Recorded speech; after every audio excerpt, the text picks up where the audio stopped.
historia del pájaro Uta. Maregua, en la tercera generación, crea a Uta con un amplio conocimiento y quien además se distingue por su fluidez al hablar y utilizar las palabras adecuadas en cada caso. Maregua decidió a Uta para que organizara a su pueblo, Wayuu, y a cambio recibiría oro, collares de perlas, frutas y comida. Uta acepta tan grande reto y responsabilidad. Organiza al pueblo en el yuku.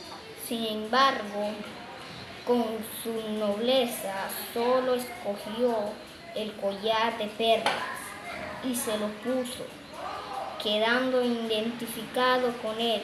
Maregua comprendió este acto como de gran nobleza y por eso sintió que Uta era merecedor para ser el primer Puchitu, que es la persona que hoy en día tiene la responsabilidad de mantener la armonía y la tranquilidad entre los Eguku de los Wayuu.